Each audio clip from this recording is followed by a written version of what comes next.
What's more dangerous than sharks? The man controlling them. Before we dive into this recap, don't forget to hit subscribe and ring the bell, so you don't miss any pulse-pounding recaps like this. The movie kicks off with a young couple on vacation in Australia. The girl Heather was part of a tour group, but after sleeping in she and her friend got left behind. Instead of freaking out, they decided to have some fun and try something called the Shark Edge experience.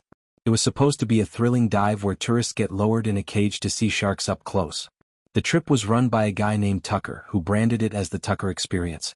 When the couple arrived, they were told Tucker wasn't around. A few minutes later he showed up, saying he'd personally take them out. Excited, they agreed and hopped on his boat. Out at sea, Tucker started talking about his past. He told them he'd survived a shark attack as a kid and even showed them the scars. He said that instead of fearing sharks he felt connected to them. Heather tried to comfort him, saying most people would have stayed far away from the ocean after that. Tucker just smiled and said it wasn't the shark's fault. Once they were deep enough into the ocean, Tucker poured blood into the water to attract sharks. The couple was nervous at first, but Tucker calmed them down. They then climbed into the cage and soon the water around them came alive with movement. Sharks circled, their shapes cutting through the blue. It was terrifying and beautiful at the same time. They stayed calm, believing the sharks wouldn't attack as long as they didn't panic. When they got back on the boat, they were buzzing with excitement, thankful for the once-in-a-lifetime moment. But as Heather's companion was explaining the thrill he felt to Tucker, everything changed. Without warning, he stabbed Heather's friend in the neck and tossed the body into the sea. Heather screamed for help, but there was nothing but endless water and the sound of waves. Tucker stood over her with a chilling smile. What happened next to Heather wasn't shown, at least not yet. Then the story cut to a new character. An American girl named Zephyr was introduced, riding waves with effortless skill. She lived for the ocean. After surfing, she stopped at a gas station where she met Josh, a friendly real estate agent. Her camper van wouldn't start, and Josh offered to help. Zephyr was independent and kept to herself, but after some back and forth she let him lend a hand, and even gave him a ride. During the drive, Zephyr and Josh bonded quickly over their shared love of surfing. Their chemistry was instant, and soon Zephyr started parking her camper outside his place so they could hang out more. As they got closer, Josh finally confessed how he felt. He told her their meeting wasn't just luck, it felt like fate. Zephyr cared about him, but she also valued her freedom. She refused the offer to get to know him better, and when he went in to make dinner, she quietly drove away, leaving him heartbroken.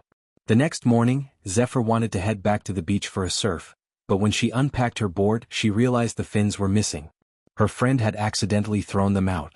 While looking around for a spare, she noticed a truck parked nearby which belonged to Tucker. He appeared out of nowhere, friendly but unsettling, and offered her some fins. As they chatted, he started asking personal questions. If she was alone, if anyone knew she was there. Zephyr kept her answers short, which annoyed him. Eventually he got irritated and drove off. Not long after, Zephyr got a message from Josh asking to meet. She almost said yes but decided to ignore it. A choice that would soon cost her dearly. While she was distracted on her phone, Tucker crept up behind her, slipped a bag over her head and knocked her unconscious. When she woke up, Zephyr found herself trapped in a small cabin below a boat. Her wrists were tied to a bed, her mouth gagged. On another bed nearby was Heather, bound the same way. Zephyr screamed for help, but only the sound of waves answered. Heather told her to save her energy, she had already tried everything. Desperate, Zephyr searched the room for something sharp but found nothing. Then she noticed words carved into the wooden wall, a name. Another girl's name. That's when she realized someone else had been there before her, someone who didn't make it out. Up on deck, Tucker sat calmly, fishing like nothing was wrong. Zephyr asked Heather if anyone might come looking for her. Heather hesitated, then said she had been with someone but he was gone now, killed by Tucker. Zephyr's stomach sank. When Heather asked the same question, Zephyr admitted there was someone, Josh, but he probably wouldn't come anymore. What she didn't know was that Josh hadn't given up. He'd noticed her camper was gone and grew suspicious. Worried, he went straight to the police to report her missing. Back on the boat, Zephyr refused to lose hope. She spotted a thin wire tucked inside Heather's clothes and tried using it to pick the cuffs. Just as she started, Tucker came in with bread and water. Heather, weak and dehydrated, reached for it right away. Trying to hide the wire, she slipped it under the sheets, but Tucker noticed something was off. Thinking fast, Zephyr demanded food to distract him. After the women drank, Tucker left. Moments later, Zephyr's head grew heavy and the water was drugged. Both women passed out. Tucker comes back in and finds the pin Zephyr made, and he gives his usual smile. When Zephyr woke up again, she was tied to a chair on the upper deck. Across from her, Heather hung over the side of the boat, bound tightly and trembling. A camera stood nearby. Tucker called it his chute. He began cutting Heather's hair before dumping more blood into the sea. Sharks started circling beneath them. Then, with a sick grin, Tucker began lowering Heather into the water. Heather struggled and screamed helplessly as she dangled above the water. The struggle sent waves rippling across the surface, catching the attention of the shark circling below. In one violent motion, the shark lunged upward and tore into her. Blood filled the sea as it ripped her apart. Zephyr, tied to a chair, could only watch in horror. Heather's screams echoed across the ocean before fading into silence. Her body floated lifelessly, the waves turning crimson. Tucker didn't flinch. He kept filming with a grin, capturing every second on camera as if it were a trophy. Zephyr broke down, sobbing uncontrollably. Her grief and fear became too much to bear, so she scratched her name and Heather's into the wooden wall beside her bed. Then she noticed something chilling. The wall was covered in names. Not one or two but dozens. Some were half-carved, others crossed out or hidden under fresh marks.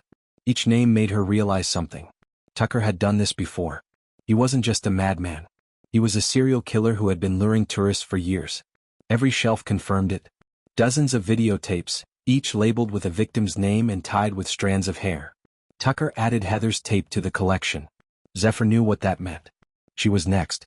Out at sea, Heather's remains drifted aimlessly. Meanwhile, Josh walked along the beach, uneasy. He spotted Zephyr's surfboard lying in the sand, alone. His heart sank. Her things were there, but she wasn't. That night, Tucker returned to the cabin carrying food and water. Zephyr's fear had turned to rage. She kicked the tray out of his hands and spat her words at him. She called him a coward, said he thought he was a shark but was really just a sick, pathetic man. His face twisted with anger. Without a word, he stormed out. Seizing her chance, Zephyr smashed a bucket and shaped one of the shards into a blade. She knew he'd come back, and this time she'd be ready. When Tucker returned, holding a syringe meant to knock her out, Zephyr struck first. She drove the sharp piece into his neck. He staggered back and passed out.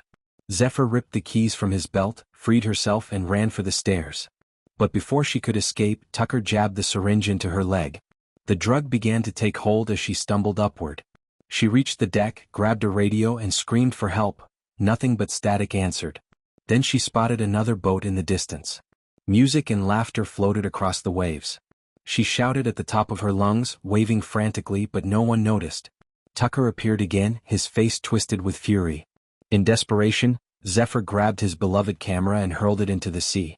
He froze, horrified, watching it sink beneath the surface. Zephyr didn't wait. She dove into the water, swimming toward the other boat. Her limbs grew heavy as the sedative spread through her body. She pushed on as long as she could, but before reaching safety, she fainted. Tucker dragged Zephyr's limp body back onto the boat and tied her down again. He didn't kill her right away. Without his camera, it wasn't worth it.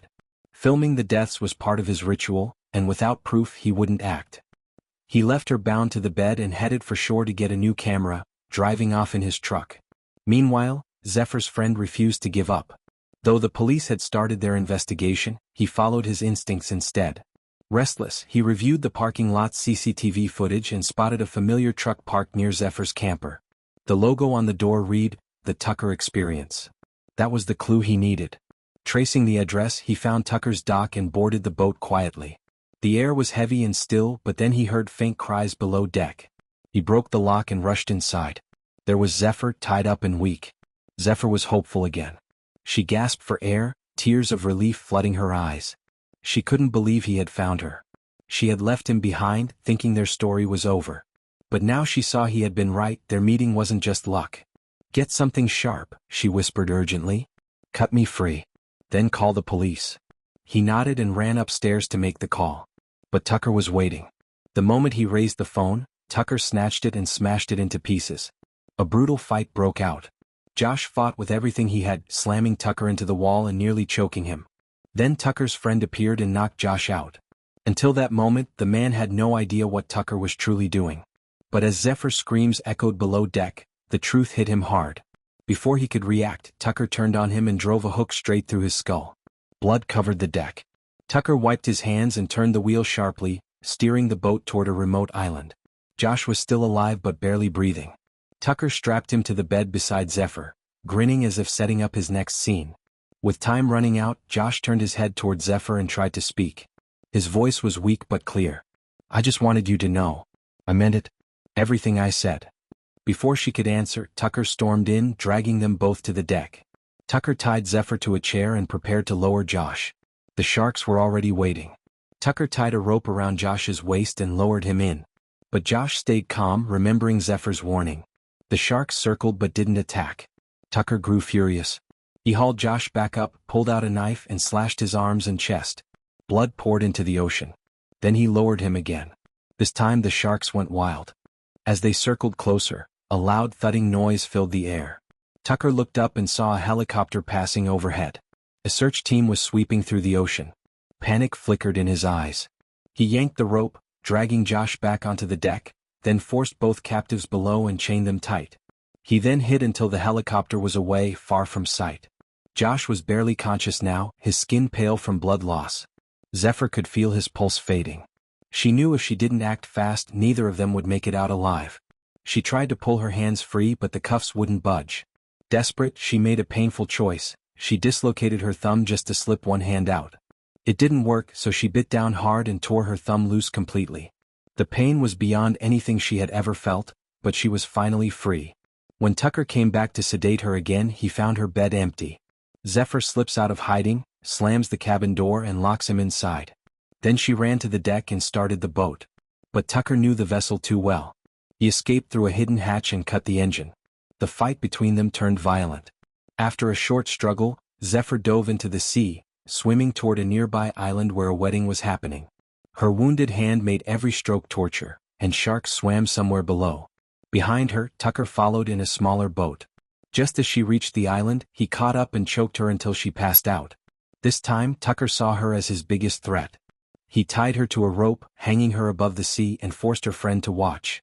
Then he grinned as a huge great white shark appeared, scattering the smaller ones.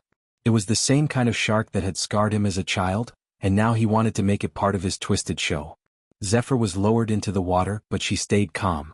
The shark circled her, close enough to touch but didn't attack. Tucker jabbed at it with a spear, trying to provoke it, but lost the weapon in the struggle. Zephyr seized the chance, grabbed the spear and fought to climb out of the water. She managed to hook herself up, but Tucker startled her and she fell back in. Her blood spread through the water, but the shark didn't go for her.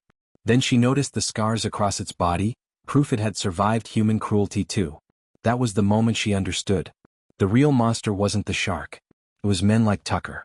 Fueled by that realization, Zephyr climbed back onto the boat. While Tucker searched the water for her, she grabbed a gun and aimed. In their final fight, she fired the spear straight through him. Tucker fell overboard, thrashing in pain. The great white lunged from below and dragged him under, ending him the way he had ended so many others. His screams vanished beneath the waves. For once, the killer became the victim and his camera caught the whole show. Zephyr, who was distracted, was pulled by the rope and vanished for a moment. Her friend thought she was gone until she resurfaced. Together they lit a flare. A passing boat spotted them and came to help. The nightmare was over and the story closed with their escape. That's a wrap on our breakdown of the 2025 movie, Dangerous Animals. What do you think about this movie? Drop your thoughts and reactions in the comments below. We'd love to hear from you. If you enjoyed this recap, make sure to hit like, subscribe and ring the bell so you never miss one of our thrilling movie analyses and deep dives. Thanks for watching and until next time, stay tuned for more edge of your seat content.